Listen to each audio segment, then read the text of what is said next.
Hi there, I am Adam Kirbas and this is my novel, Night Out. I walk to Ally Fauna's home. The home has a good location. It is indeed in a run-down part of the city. However, recent developments, city developments, has led to a evaluation of the property, because underneath Ally's home, or underneath the quarter where Ally lives, a new subway part, or a subway extension is being built, and this partially leads to a rise of property values in that area. And in addition to that development, the city itself has went through some changes. Changes like that a new university has been built in the city, which led to an influx of new students, of more people from abroad as well as from inner country. This led to a very tense home and housing market, because now properties are scarce, and there is, due to the students and new workers, is a higher demand on properties, is a higher demand on housing. But since the real estate companies mostly own all the properties and the living space, and since the city government has not started a new home and house building project, this led to a rise of property prices and as well as rent prices. And this means that people around in this area, as well as throughout the entire city, pay about 70 to 80% of their income for rent. 70 to 80% of their income for rent. This is a lot. And this led to the fact that despite this new financial development in the city, and despite the fact that these new students, who are not necessarily locals but come from abroad and therefore bring money into the city where they spend it. So because and despite of this influx of new money, the overall living average in the city has decreased.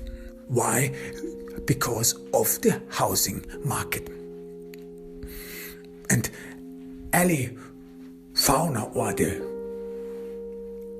place where she had been living, was one of these very homes and houses in high demand. So it is indeed questionable, how could Ally Fauna, who was a student or who graduated from college and was an ad assistant who worked in an ad company, how did she afford to buy a new car, as well as she was wearing designer clothes? So maybe she was she had a side hustle. Maybe she had a very wealthy friend, or maybe she earns a lot in the ad company. Who knows? These things happen. Even though she would have been a rookie, or even though there are some companies who pay well rookies, but this is rather out of the ordinary. So normally if you enter a new company, you probably do not earn much, and people expect you to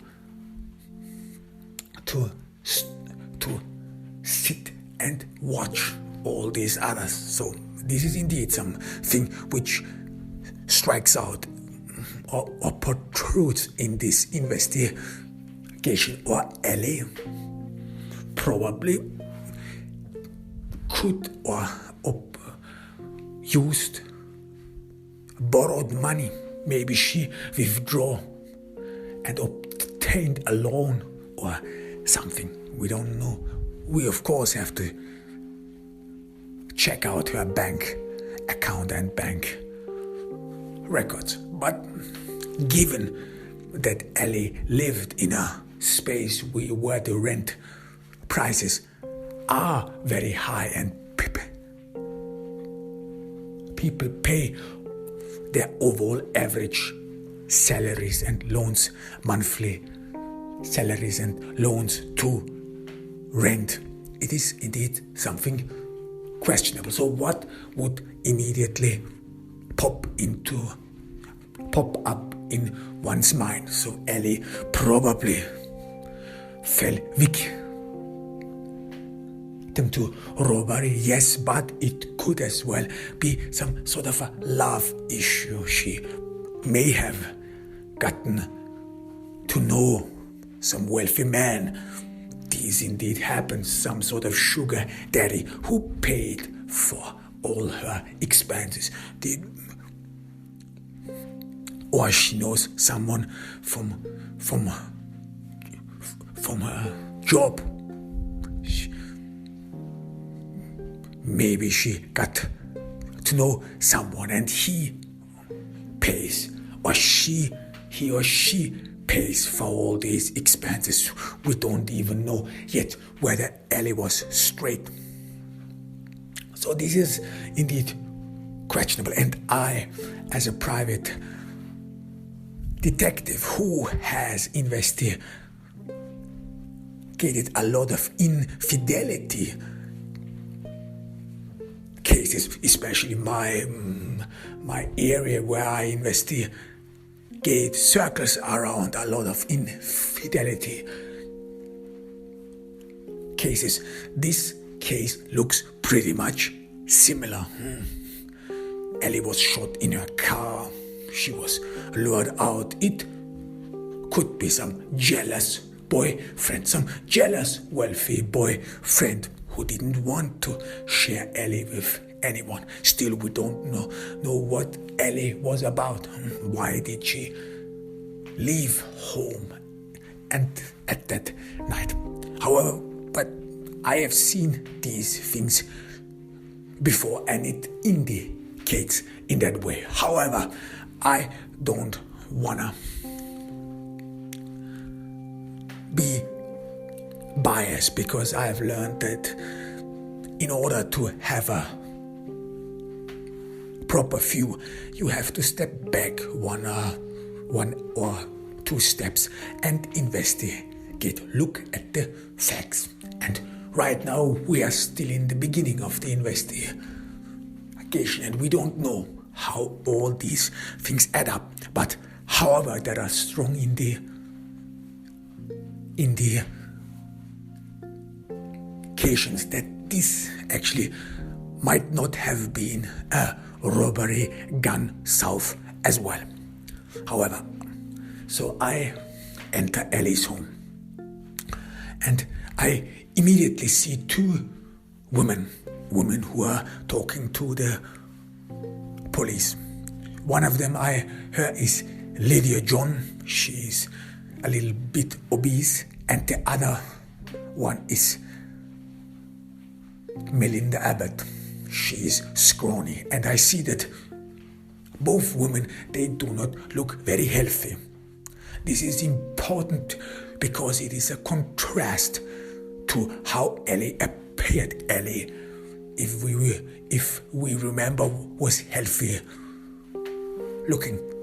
She had a very good physique, and it looked like as if she was doing something for it. Her lower body was muscular, better development. Her knees as well as her feet indicated that Ally was running a lot. Maybe she was a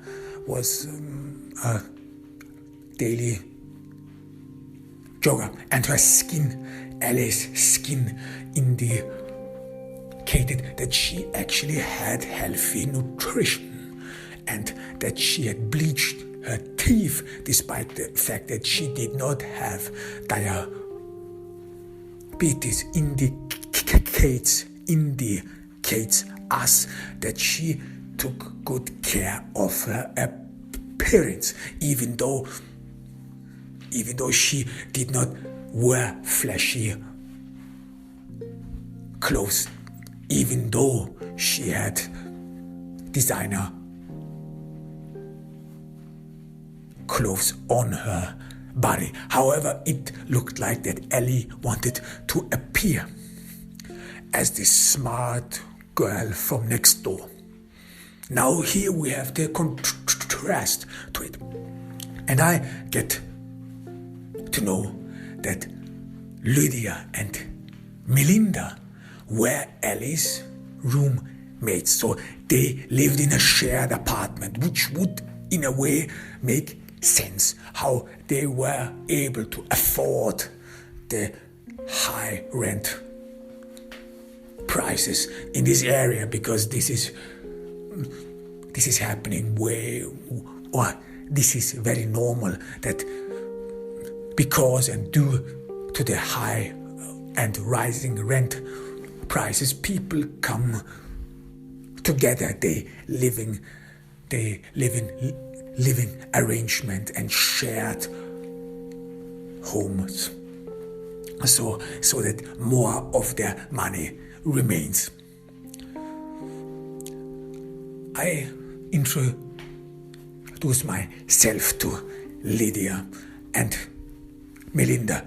Both girls seem to be taken by the deaf. Melinda, the obese one, has tearful eyes, so this all seems genuine, but as well as they seem to be distressed, which is indeed normal, because if a woman is being attacked in a neighborhood, this always leads to insecurity among women, because it is very common that women are being attacked, especially after midnight, but as well as during the night. This is the reason why women are well advised to do not leave home when it is dark, or especially women who exercise and so on, because rapists and robbers and any perpetrators mostly hide and wait for prey in these special places. However, Lydia walks towards me. I say that I'm the detective who investigates into this murder, the private investigator. Lydia tells me we always get on well. This is the first thing she tells me, and she means Ally. This is indeed something odd. If you have lost someone, this is not the first thing you say to someone who investigates against the murder. We got on well. This some way strikes me. As if it seems as if Lydia wants that she is being perceived as a friend of Ally Fauna. And Lydia tells me that she and Ally, that they were close friends, even though I have not asked any questions so far. But I continue and follow up on that, and I ask Lydia, since when do they know each other? I expect some lore about when they met, assumably in primary school or in secondary school, high school, whatever you have. But then I'm surprised that Lydia explains that she and Ally met about 2 years. So they know each other for 2 years. And I ask, when exactly did you meet her? And Lydia tells me when Ally moved in. So these women, that they do not know each other, or they haven't known each other before. So for 2 years they have been knowing each other. This is something different, and you would not expect that this was happening, especially if there is a shared apartment, if you have to share with someone your living space you normally shared with people you know, with whom you grew up with, as well as because living with someone can be arduous as well as strenuous, and every person has some tics, has some issues. So living with each other is not very easy every time. And I speak of experience as a private investigator of infidelity cases. Many couples who actually started out well, who always got to know each other well, and they always thought that they could not get enough of each other. When these couples then moved in together and had to live together, mostly things change. Or even worse, if you and your spouse not only live together but as well as work together, this leads not only to tension but as well as some, in a way, a feeling of exhaustion. Some sort of, you are around your spouse 24/7. There is nothing new you can share with him anymore, and these things are different from someone with whom you grew up with. Because if you grew up with someone from your childhood on, you somehow seems to have everything to talk about, because your life went way back, and because you have so many shared memories and you know many different people. But the key difference is that if you grew up with someone, you already know this person. You have gotten used to this person, and you do not waste time getting to know this person. So you are already adapted. But these things are different with people who learned each other or who got to know each other very late, especially like couples who didn't grow up with each other, who got to know each other very late in their lives, especially then when everyone or the character of them has some sort of settled down, because it takes time for people to grow up, but as well as to find their way in life. And the older we get, either we become more adults, more grown up, and as well as more notorious or more sickly and more pedantic, if you want. However, but these things then are way more different to cope with, because people then have been already molded by life, and then to find someone who can get along well with your tics and with your way of living. This is indeed very difficult, and this happens not very often, and it mostly, especially in my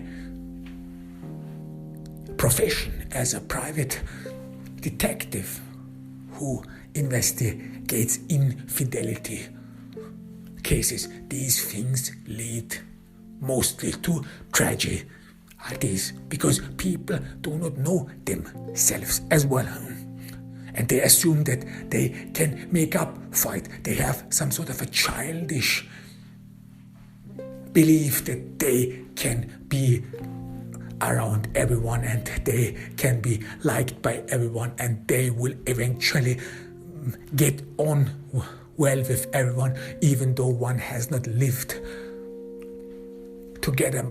But people are confident as if there wouldn't be anything you could be able to talk about. But this is wrong. This is wrong in that sense that many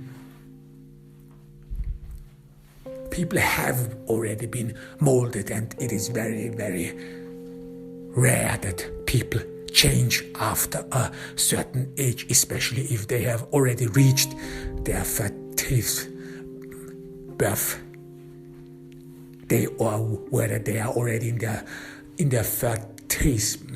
People are less likely to change the older they get.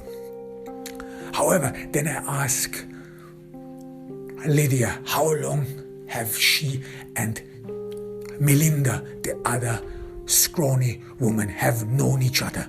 And she tells me that they go way back, and that before Ally moved in, only Lydia and Melinda lived together. But they some sort of decided to take in another person. Lydia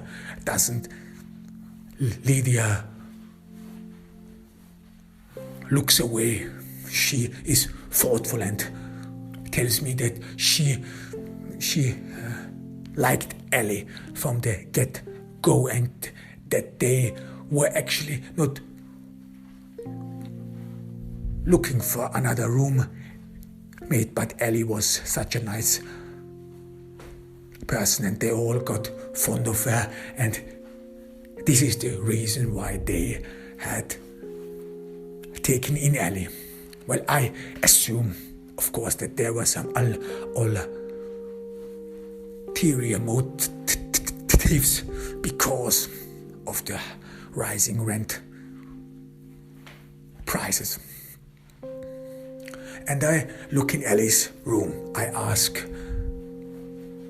Lydia, which one is Ally's room? And I walk into Ally's room and I see that in the room the bed sheets, the dresser and every furniture seems to have been the newest model, something you would probably get at the next furniture store. Everything seems to be new.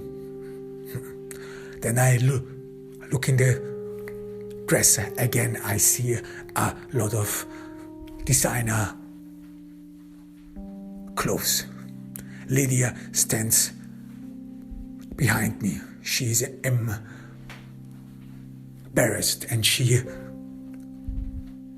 informs me that they had an arrangement with Ally, that she and Melinda would occasionally wear one of Ally's clothes. This was totally fine with her.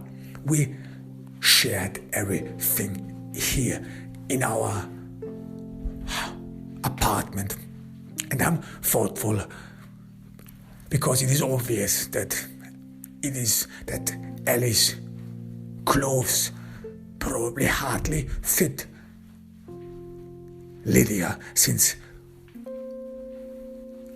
Lydia is obese and Ally was not. But assumably, indeed, designer clothes have a snob effect. Everyone wants to wear them, everyone wants to walk around them, and everyone wants to pretend that they are wealthy and that they can afford designer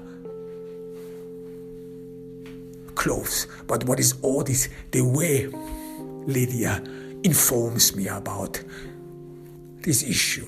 She is embarrassed. She doesn't want to look at me. And she probably assumes that we will go through all her clothes and that we will probably find her and Melinda's DNA in these clothes. So I ponder, I think about Ally in the car again, that she was shot in her neck.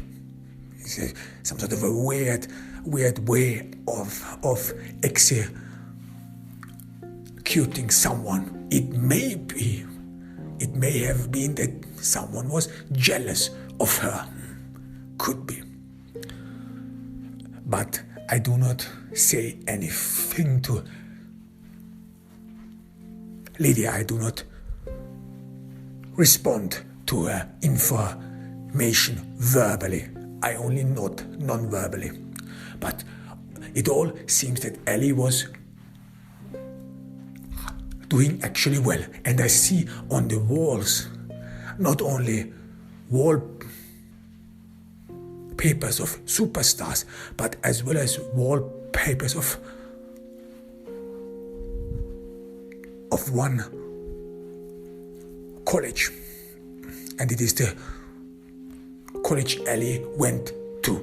I know this because of a library card. I still have a photo of Ally's library card. So Ally was apparently very proud that she went to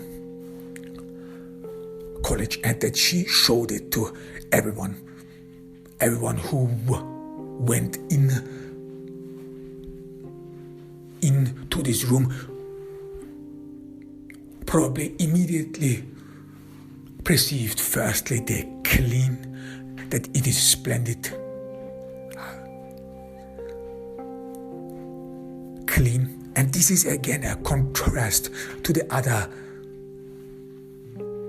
living space, because if one looks into the kitchen, it looks a lot dirty. Of course, these things happen because people mostly eat in the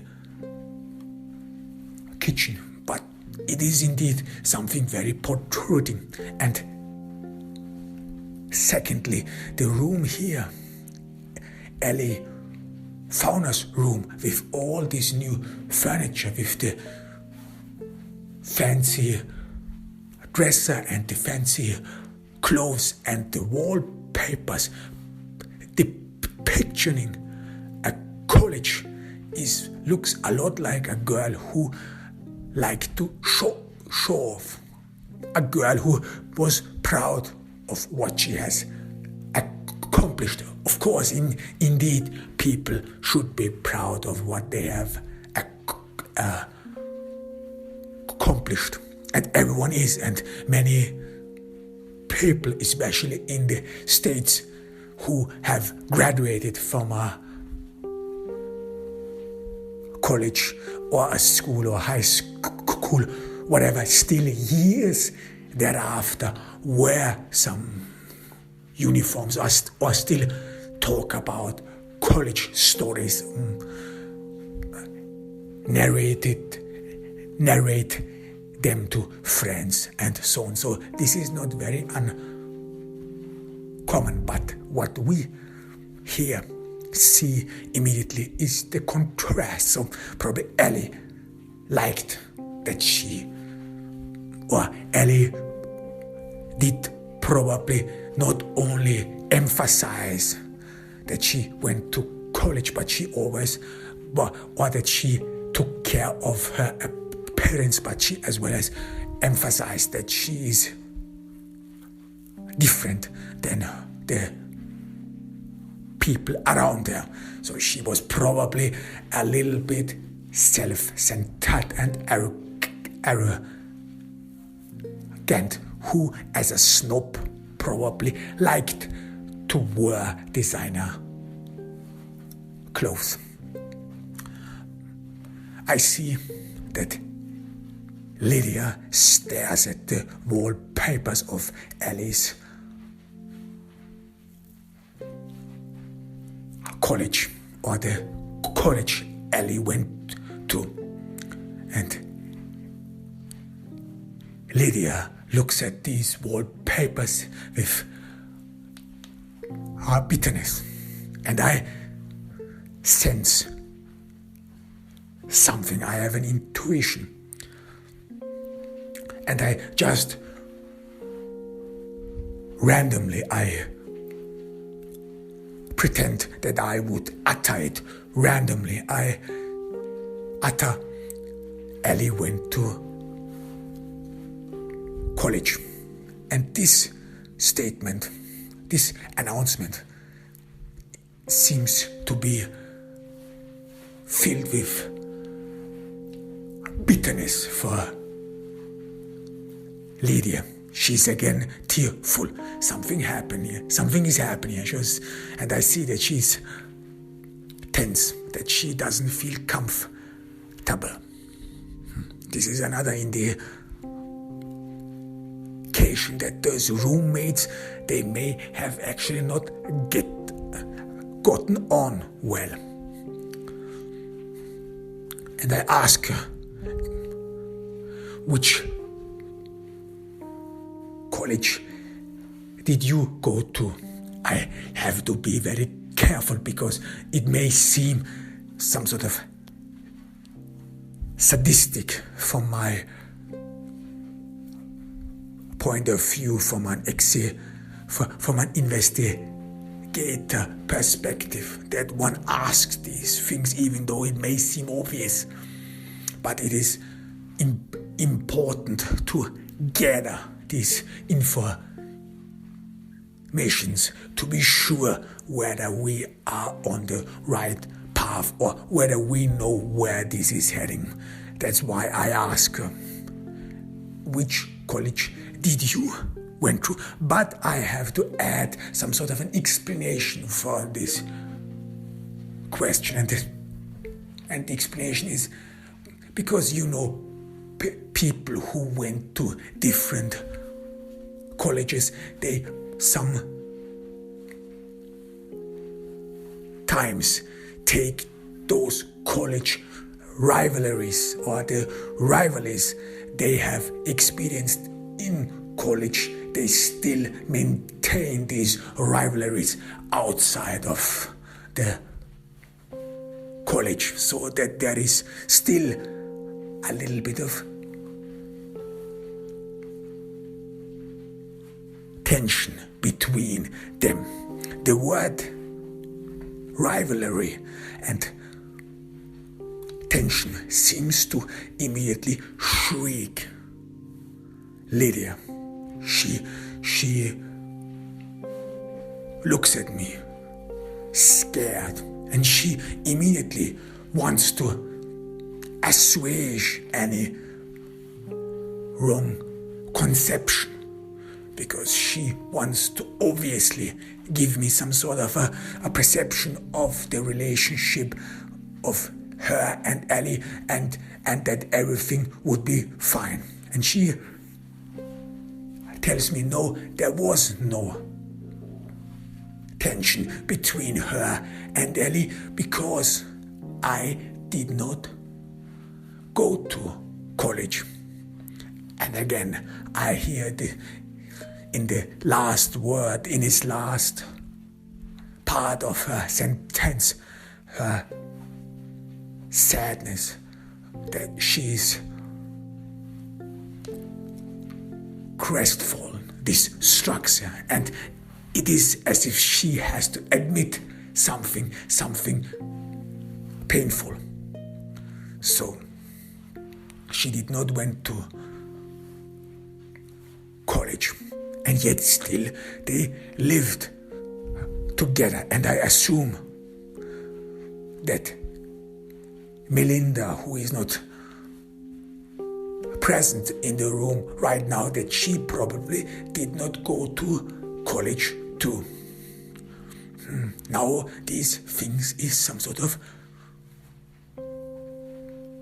questionable, because firstly one would have to ask himself, did Ally actually know whether her two roommates did not attend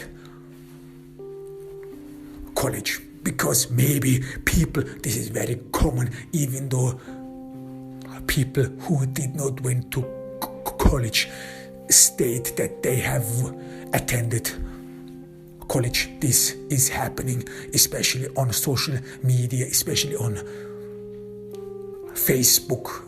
Almost everyone, even though who did not attend college, states in one point or another that he attended college. So this is no big deal, but it is as well as people in a way do not say the truth when they are asked whether they really attend college, because being smart, being witty is still something people like to be fancied with, or that they assume that they will, or that they flatter themselves with the notion that people think of them as someone who has graduated from college, especially people who did not obtain higher education, mostly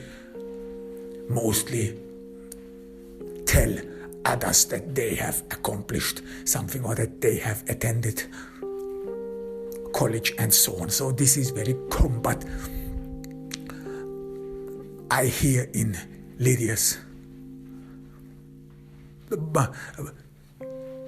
but what is some sort of weird and strange is the bitterness in Lydia's statement, or in when Lydia sees and watches, and probably watched Ally while she was living with them. But did Ally know about them? Did Lydia as well as Melinda trust Ally enough, or some sort of trust would mean that they did not feel embarrassed by Ally's accomplishments, so that they could or would have been able to admit that they have actually not attended college? Well, it does not seem that way, because Lydia still looks at these college wallpapers with contempt and in bitterness. And she said a couple of minutes before in a very uncomfortable way that she was wearing one or two of Ally's clothes. Probably Ally didn't know anything about that. So this does not seem like that they have told Ally probably that they went to, or that they did not attend college. But if Ally knew that her two roommates did not attend college, and yet she still put those college wallpapers on the wall, so as if she would not care, as if she wanted even to make them jealous, this would mean a lot. Or this would be a different issue, because then it would be obvious that there was tension among those roommates. Tension which may have boiled over and led to murder. I asked Lydia where she was before Ally was shot, murdered. Lydia explains that before Ally went out of the apartment, they had a party going on with Melinda, her, Lydia's boyfriend Tom, and Ally. They had drunk something, a little bit of booze. Tom had brought booze with him and they were enjoying themselves. Then Ally got a phone call and she told them that she has to leave. I asked her whether she knows where Ally left to, and Lydia says no. Ally did not say where she was heading to, which indicates that Ally probably did not share much information with her two roommates. Again, probably this is another indication that those roommates, they were actually not close with each other. And she just left. This is what Lydia tells me. So there is nothing I can gain from that. However, I leave the room. I leave Ally Fauna's room and I re-enter the filthy kitchen, and I see that it is indeed a contrast. I look at the other rooms. I look at Lydia's and Melinda's room. I see that one room is empty and Lydia immediately tells me that this is her room. One room, the room that is next to Ally's room, that this is her room. And I immediately see that the furniture in her room is way older. Like someone, there I see a dresser which seems to have been made in the 70s or 80s. I see this because of the surface of the furniture and the screws. In the 70s and 80s, people used different screws. And I smell it because old furniture has a pungent smell, especially when people do not open the windows quite often, and then furniture some sort of gives way to deformation and so on, especially where it is wood, because in winter as well as in summer it is constantly hot, and furniture, because it is wood, still works. So it is not dead, it still works, it still moves if you want, in heat as well as in cold, and this movement leads to cracks in the paint, so that it indicates that furniture is maybe old, and as well as it leads to some pungent smell. And I see that in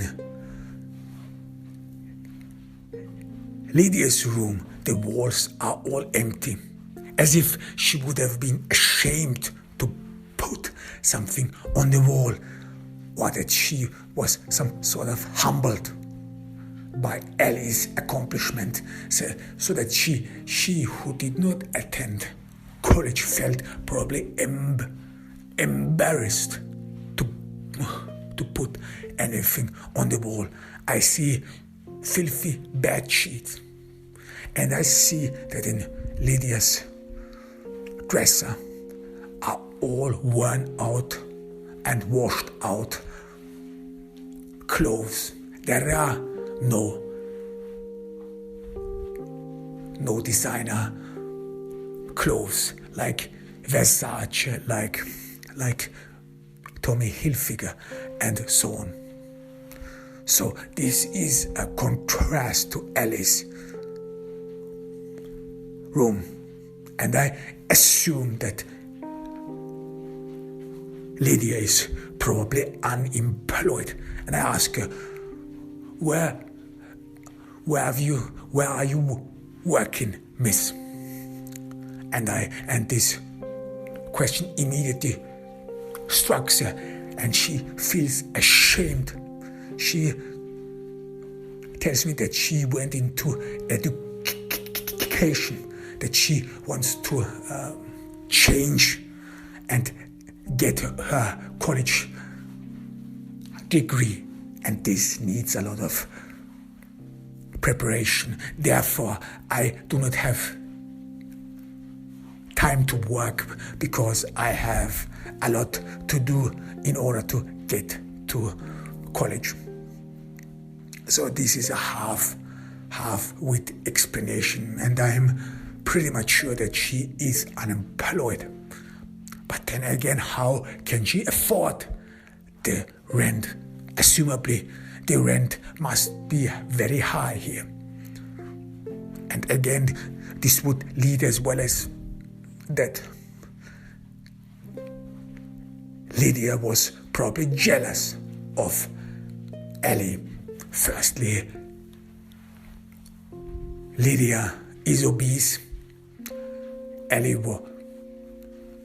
was not. Ally was smart. She attended college, and this all leads to jealousy. And the way Lydia tried to excuse her unemployment again makes the assumption, again some sort of leads to the assumption that Ally's accomplishment, the college, has a huge influence on Lydia, on her psyche, and that she wants to have what Ally has as well. That's why she talked about her wanting to attend college and wanting to get her degree, and that this would take a lot of time, or that it would be exhausting. These are all indications of envy. I don't respond, but I see that there was probably some tension going on, I walk out of Lydia's room and I see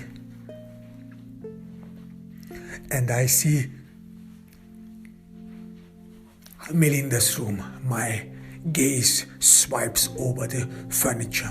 I scrutinize everything, and it is pretty much the same picture. This old furniture, worn down and washed out clothes. Only Melinda has one wallpaper on the wall. It is a wallpaper of the Rolling Stones. So this is all. She probably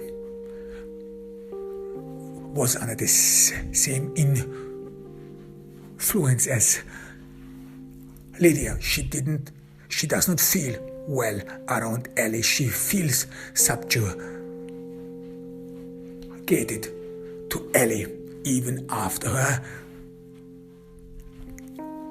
death. And this is indeed normal, especially people who have not obtained higher education. They feel mostly very uncomfortable around people who have a college degree, because the general assumption is that someone, for example, who went to Harvard, someone who went to Yale or whatever, have to be smart, because Harvard, in order to get into Harvard and in order to get into Yale, you have to be either wealthy or very smart. So, and people assume, therefore, that some Harvard or Yale or MIT or what have you, that these people are special, and that this perception of people who attended college, that they would be special, some sort of extends to all college graduates. And for someone who has barely a high school diploma, someone who has or is a high school dropout looks at college graduates as if they would be living in a different world. And this leads to tension, because you are constantly reminded, firstly, that you're stupid. Secondly, that you have to, or that you always feel subjugated to this person. And thirdly, especially in our society where people are measured by what they have accomplished, this may be a constant reminder, as well as a sadistic reminder that one has accomplished nothing. So it is very likely that there was tension. But what I do not understand, though, is why they lived together, and this for 2 years. So this would be without any tension, or that they got on well, is very unlikely. I see in the kitchen an old refrigerator, and I open it, and I immediately see that on the top shelf there is healthy food. There is bread, there are some eggs, and as well as rice. There was cooked rice. But in the lower shelves we have mostly meat. We have some salad, and that's it. No sauce, no ketchup, nothing. And again, I see the contrast. And from the refrigerator and from Ally's physique, I assume that the top shelf in the refrigerator was probably Ally's. Ally was a runner. She ate healthy. She did not have diabetes. Therefore, she could eat poached eggs or eggs in general. Therefore, and because Ally did not have diabetes, she could eat normal bread with yeast, and as well as she could eat rice. And people who have diabetes, they can actually not eat eggs, poached eggs, rice, bread with yeast, and other candy, as well as they cannot eat any mayonnaise or something. And this leaves only a few options, and this means a lot of meat and salad. If you want to go healthy, especially if you cannot afford insulin shots because they are pretty much expensive. And I closed the refrigerator door and I look and scrutinize Melinda, her scrawny appearance, and I see that her eyes, they are yellowish. Her skin is yellowish, as well as Lydia's skin, which